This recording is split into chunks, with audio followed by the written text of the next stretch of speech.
Hi, I'm Ron Nutter, and welcome to another edition of Tech Bites with Ron Nutter. This time, I'm going to show you how to get a Sengled bulb working with your Hubitat. And that starts now.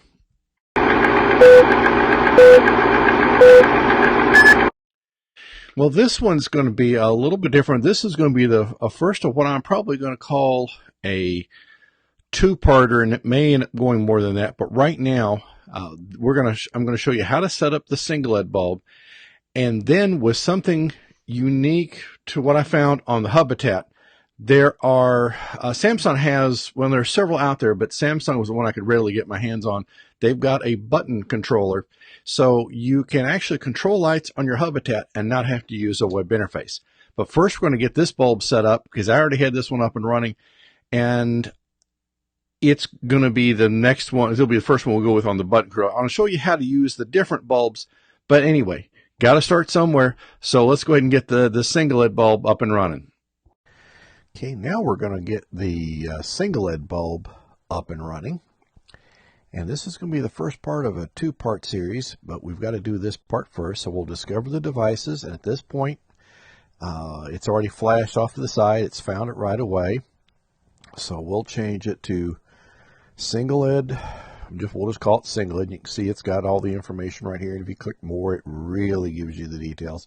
But we'll click Save at this point in the time. And it's ready to go.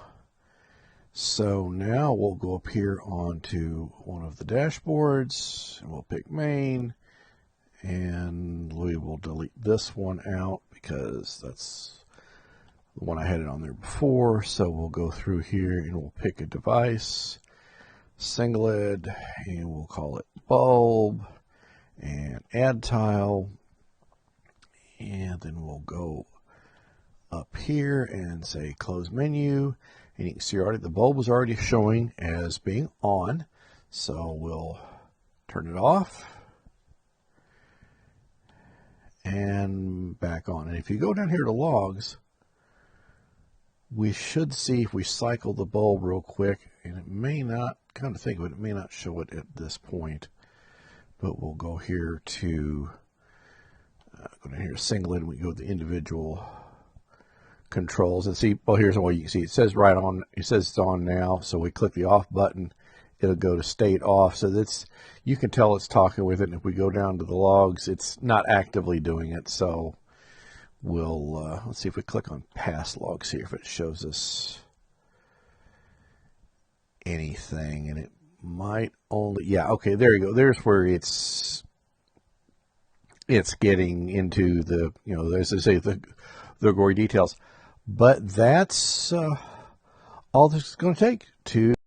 So you can see it's really pretty straightforward to get it up and running, and I think you'll be especially pleased when we get to the point in the next video where I show you how to use the Samsung button, and it's just a little bit of device. Use the CR2032 battery. Really very straightforward to work with. I see a lot of potential because in one of the other videos I showed you about the IKEA outlet. So that's something that we'll be doing as well, because if you end up having to take a non-smart bulb with you, using that and a regular light fixture, or you could just take one of the light fixtures in the hotel room, for example, and turn it into to a smart fixture. So that's something worth considering. It's really, as I keep working more and more with the Hubitat controller, it's really very straightforward. I've been putting the updates they've been releasing out. They've been coming out about one a week lately. I've been putting them on, and one time I thought it caused a problem, and it must have been something I did when I was configuring a particular device, because I took out the button controller because it was cycling on and off very rapidly, and I only pressed the button once. Took out the controller, even took out the bulb, rebuilt it, and that was fine. So that's another good example of when you do major changes, there is that backup function, and I'll show you that in a future video. I mean, it backs up every night if you've got an internet connection, and if you don't, then you can force a connection on there And then, actually, I need to check that. I mean, I don't know that it's seriously backing up to their cloud, but it's backing up to the device. I need to look at that a little bit further before I make that kind of definitive statement, because so far, everything about the Hubitat is it doesn't have to talk to the Hubitat backend except when it's checking for periodic updates. So we've got several things brewing. I had a call with a company Friday who's very interested because of what I'm doing with the Hubitat device.